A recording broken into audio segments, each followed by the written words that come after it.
এটা একটা বাংলাদেশি ডিশ যেটা চিটাগঞ্জে খুব ফেমাস। কচু পাতায় চিংড়ি, অপূর্ব অপূর্ব। বিখ্যাত বাড়ির সামনে চলে এসেছি আমরা, যেখানে পৃথিবীর সমস্ত ব্লগাররা ফটো তোলে।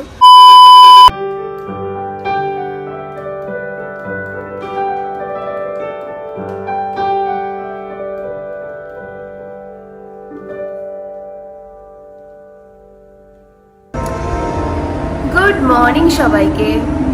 তো পয়লা বৈশাখ সিরিজের লাস্ট এপিসোডে তোমাদের সবাইকে স্বাগত।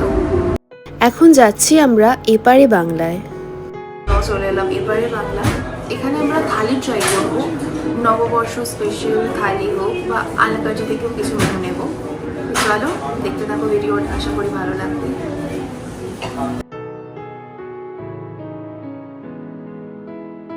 লেক রোড বা কালীঘাটের কাছে এদের এই আউটলেটটা রয়েছে, আর এদের শিলিগুড়িতেও কিন্তু আউটলেট আছে।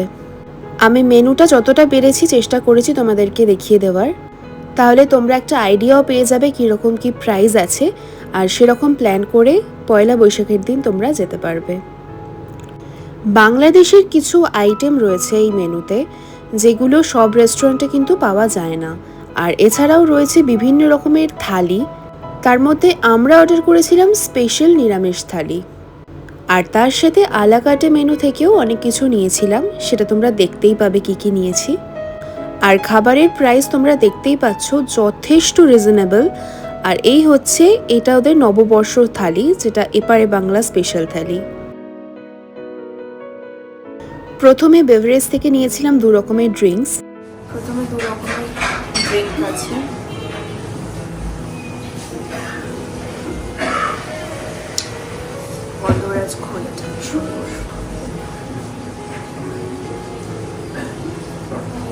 এটা আমপোড়া শরবত, আমপোড়াই ছিল না, আমপোড়া নয়তো আমপান না, আমপোড়া শরবত। খুব সুন্দর খেতে এটা, কিন্তু এটা খুব ভালো ড্রিঙ্ক এই গরমের জন্য। স্টার্টার আইটেমে নিয়েছিলাম ফিশ ফিঙ্গার, একদম পিওর ভেটকি মাছ দিয়েই বানানো হয়েছিল। খেতেও খারাপ নয়, বেশ ভালোই। এই হচ্ছে ফিশ ফিঙ্গারের সাইজ, আমার আঙুলের থেকে ছোট। মাছটা ভালো পরিমাণে দিয়েছে।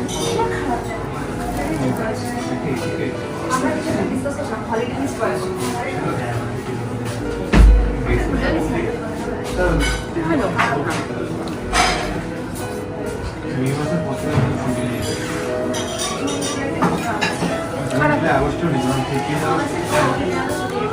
বাট এর থেকে অনেক বেটার ফিশ ফিঙ্গার আমি খেয়েছি। এরপরে মেন কোর্স চলে এলো, যেখানে নিয়েছিলাম আমরা 2টো স্পেশাল নিরামিষ থালি, আর তার সাথে আলাদা করে নিয়েছিলাম কচু পাতায় চিংড়ি আর মাটন কালা ভুনা। থালিতে অনেক রকমের আইটেম ছিল, তার মধ্যে প্রথম ছিল লুচি আর আলুর দম। চাটনি আর রসগোল্লাটা পরে এসেছিল বলে পরে অ্যাড করেছি। চলো এক এক করে তোমাদের বলি খাবারের টেস্ট কেমন। লুচি দিয়ে আলুর দম খেয়ে দেখি।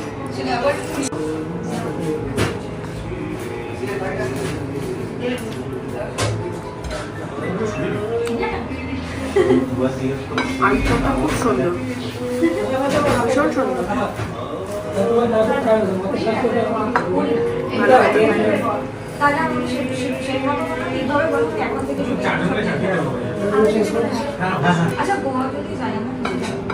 প্রথমে ছিল শাক ভাজা পোস্ত দিয়ে, আর তারপরে নিয়েছিলাম ডাল, যেটা ছিল কড়াইশুঁটি দিয়ে মুগের ডাল।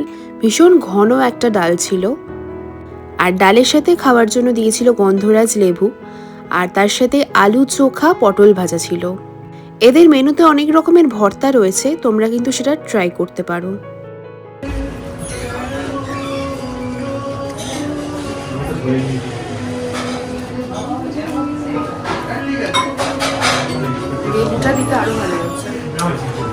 এরপরে আমাদের থালির মধ্যে আর একটা আইটেম ছিল ছানার কোফতা, যেটা একদম নারকেলের দুধ দিয়ে বানানো হয়েছিল। ভীষণই একটা রিচ গ্রেভি, আর খেতে ছিল অসাধারণ,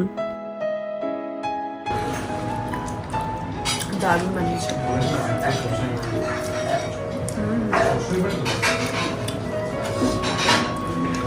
বেস্ট।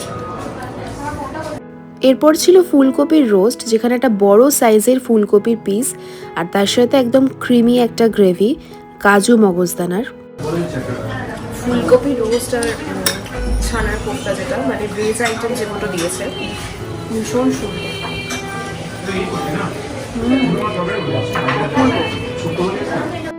এদের কচু পাতা চিংড়ি নিয়ে কিন্তু আমার এক্সপেকটেশন এতটা ভালো ছিল না। এবার হচ্ছে কচু পাতা চিংড়িটা ট্রাই করবো। চলো দেখি কস্তুরিতে খেয়েছি, বাট এখানেটা কেমন দেখতে হবে।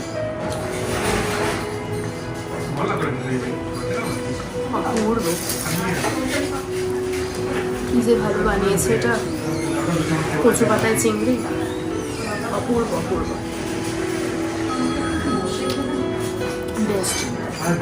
আমার খাওয়া এখনো অবধি বেস্ট কচু পাতা চিংড়ি কিন্তু এখানেই পাওয়া যাচ্ছে। এরপরেই ছিল মাটন কালা ভুনা। এটা একদম ডিফারেন্ট স্টাইলে বানানো, যেখানে ছোট ছোট করে পেঁয়াজ লঙ্কা কুচি আছে। নর্মাল মাটন কষা যারা খেয়ে খেয়ে বোর হয়ে গেছো তারা কিন্তু এই ডিশটা ট্রাই করতে পারো। নট অনলি রাইস, তোমরা যে কোনো ব্রেড আইটেমের সাথেও কিন্তু এটা খেতে পারো। এতটাই সুন্দর খেতে ছিল যে সব কিছুর সাথে যাবে।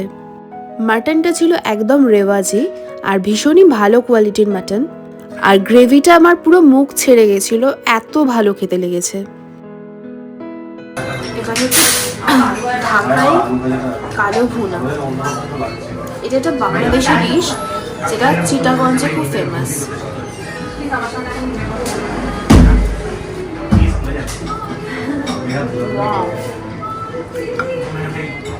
এটা কিন্তু নর্মাল মাটন কষার মতো টেস্ট একদম না, পুরো ডিফারেন্ট, খুব সুন্দর খেতে। শেষ পাতে থালিতেই ছিল পাঁপড় আর তার সাথে আমসত্ত্ব খেজুর টমেটোর চাটনি। চাটনি আম ছাড়া আমি খুব একটা থালি হোক বা বুফে হোক খাই না, তো একটু টেস্ট করেছিলাম জাস্ট। আর লাস্টে ছিল এই রসগোল্লাটা। আর বিলটা তোমাদেরকে দেখিয়ে দিচ্ছি কীরকম কি প্রাইস হয়েছিল টোটাল। তোমরাও যাও, বেশ কম প্রাইসে কিন্তু অনেক রকমের খাবার ট্রাই করতে পারবে। বাকি মেনুগুলো ট্রাই করার জন্য কিন্তু আমি এখানে আবার যাব। বিখ্যাত বাড়ির সামনে চলে এসেছি আমরা, যেখানে পৃথিবীর সমস্ত ব্লগাররা ফটো তোলে বা যারা ফটোগ্রাফার হয়। এবার আসল কথা আসা যাক যে খাবার কীরকম। খাবার খুব ভালো ছিল, ভীষণই ভালো ছিল, স্পেশালি ওদের ঢাকাই মাটন আর কচু পাতা চিংড়ি। থালিটা তো অবভিয়াসলি ভালো, বাট আলাকাটা থেকে যেটা ট্রাই করলাম প্রত্যেকটা খাবার খুব ভালো, রিজনেবল প্রাইস, খুব বেশিও বলবো না, মানে খুবই কম বলা যায়। এখনকার দিনে যেরকম হয় সেই তুলনায় ভীষণই কম। তো এই হচ্ছে আমাদের এক্সপিরিয়েন্স। আর তোমরাও এসো, পয়লা বৈশাখের আগে এটাই আমার লাস্ট ভিডিও হচ্ছে। তো সবাই এসো, এনজয় করো, আশা করি খুব ভালো লাগবে সবার। সবাইকে অ্যাডভান্স শুভ নববর্ষ। সমস্ত নেগেটিভিটি দূর করে পজিটিভ দিকে নিজেরা এগিয়ে যাও। আজকের মতো টাটা, সবাই খুব ভালো থেকো। সবাইকে আগাম শুভেচ্ছা নববর্ষের। সবাই খুশিতে থেকো, ভালো থেকো।